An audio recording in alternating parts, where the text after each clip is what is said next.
Hello, it's Scott Manley here. Welcome to Star Citizen Dogfighting module. Finally, it dropped last night just before I went to bed, so I more or less have got up extra early to take a look at it. And, well, immediately I've got some weird physics pushing me around, and this car just wants to drive around on its own and spin out of control, but that's what nobody cares about. What everyone cares about is this. This is the VR helmet. So if I stick that on, I don't get the ridiculous animation, but I do get a little heads-up display, which you see it just at the bottom. It says RSI, obviously for repetitive strain industry. Just kidding.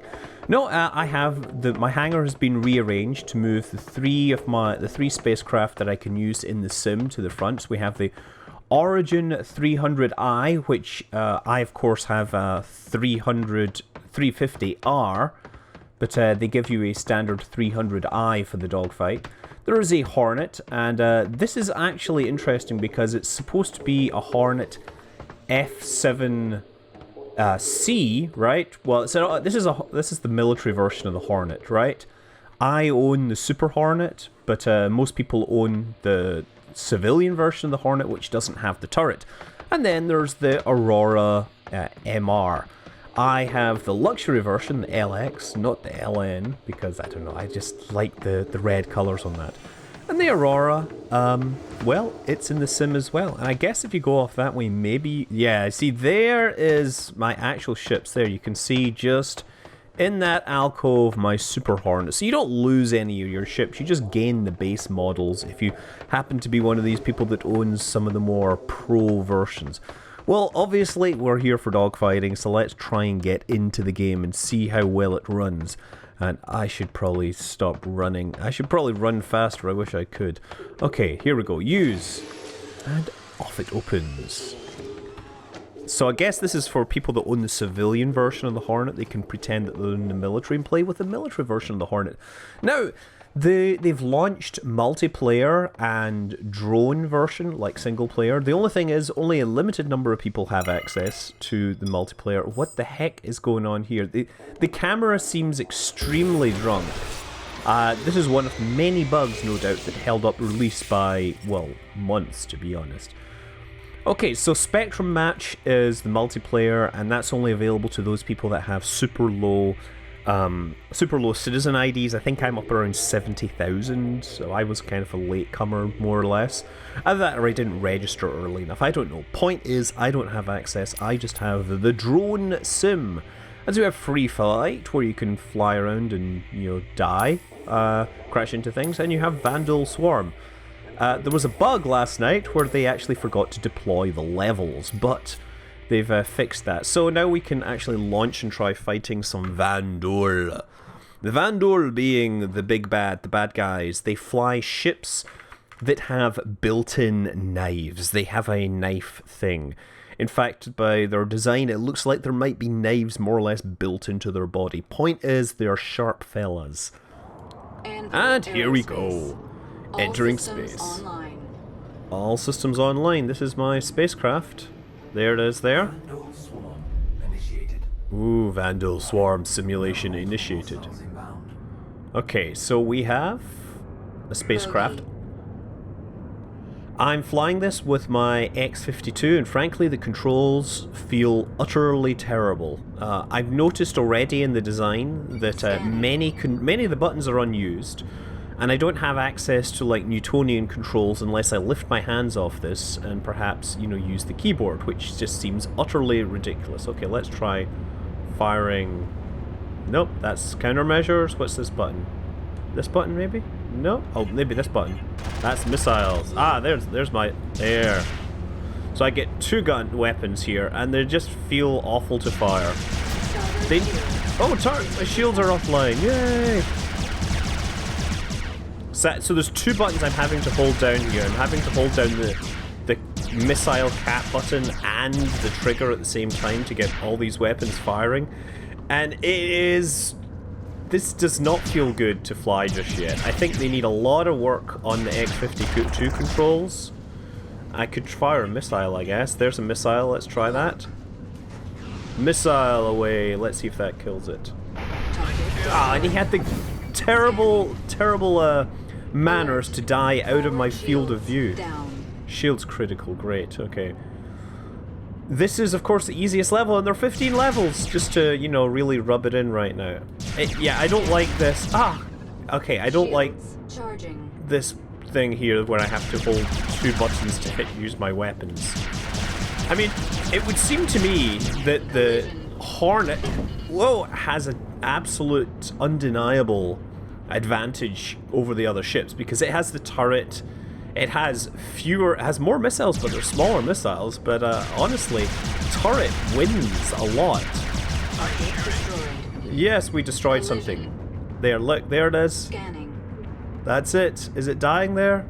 I kind of wonder if I can boost after the wreckage. Head look, I haven't managed to figure out. I can do it on the Xbox control pad, but it doesn't seem to work very well here. There's the next scavenger.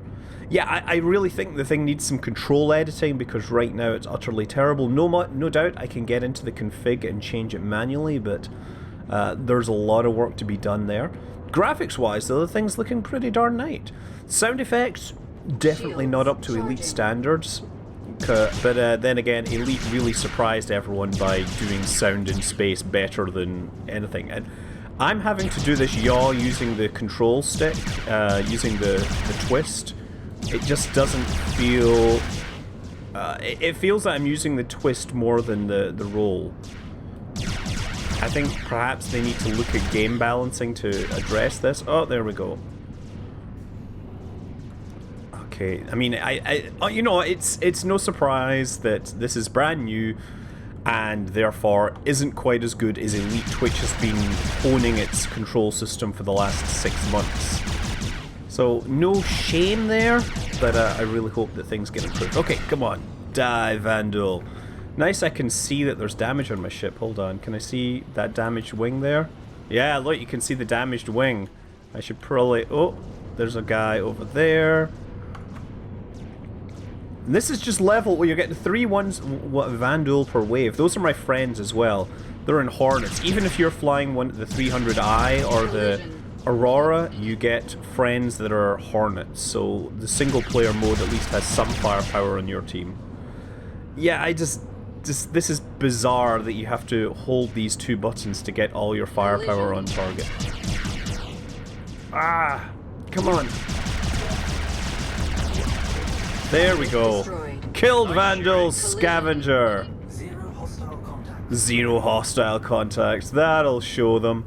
Okay, so yeah, look at the background. The scenery does look pretty nice. We have these weird, you know, things shooting at the surface or something. I'm not sure what that is, but I know that if you fly into them, you die, which is all you need to know. Friendly down. Friendly down? No! Vixen committed suicide. Great. That is really good to know that the AI in this game are equally bad for the good guys, for the AI wingmen and the bad guys. 25%. Oh no! Port shields down. Collision alert! That must be them shooting at me. Aft shields 25%. Yeah, the Vandal are supposed to, their spaceships are designed with knives in them for ramming, apparently. Oh, yeah. I thought that the Hornet would have this huge advantage having both weapons, like, mounted, but on this joystick, it is practically impossible to fire each of them at the same time because what your button to switch targets is more or less right under...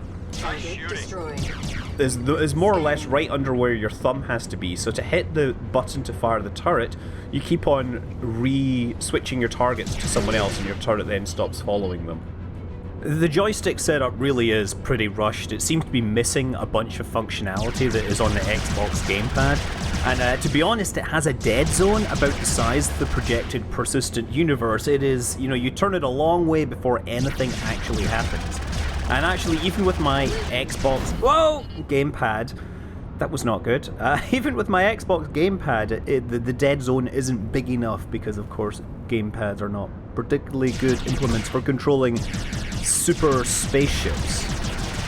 It also lacks easy access to all the lateral controls that I've been used to in Elite, so I keep on flying towards things and then forgetting that I can't just strafe around them using the hat on the throttle. This is a big problem, that you can actually turn off flight assist and, you know, point your spacecraft in a different way than you're flying, but you actually have to take your hands off the throttle and, you know, get it on the keyboard, which kind of, you know, gets rid of the point of hands-on throttle and stick. Anyway, I think we should take a look at the other spacecraft that are in the module in the other levels. Anyway, let's jump straight into the 300i mid-fight. We have a Vandal Scavenger ahead of that, and I do have 2 sets of guns here, of course. Missile launch, missile away, and off he dies. Brilliant, huh? So the 300i, it's a stock hull, but the weapons loadout is not the default weapons loadout that you get bundled with the ship. It's whoa, nice! Oh, ow! I managed to not die there. What?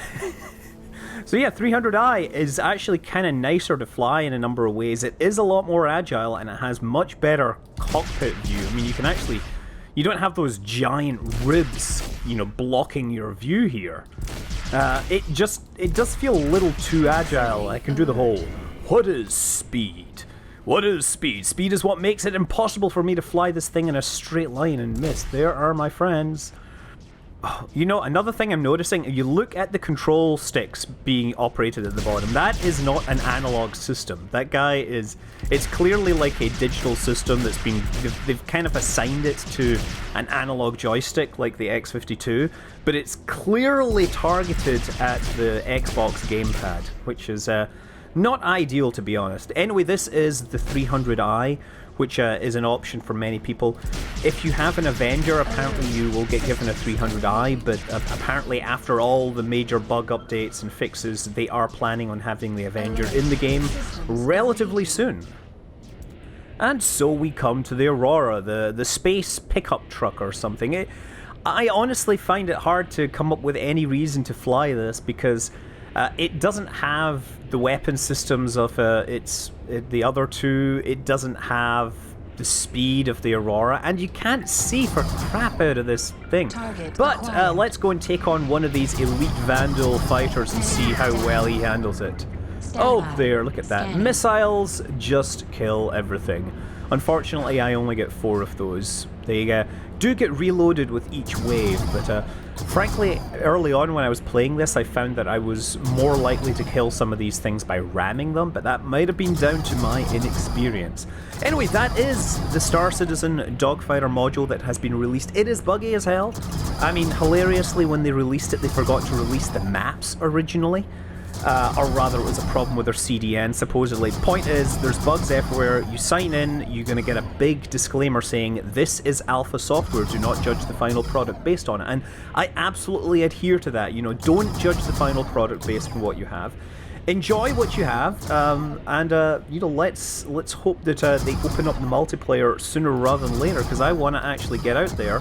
And yeah, if anybody has a fixed set of control configurations for the X52, I'd love to try it. Anyway, I'll no doubt be giving this some proper playthroughs when I actually get a chance. I've got to go to work now.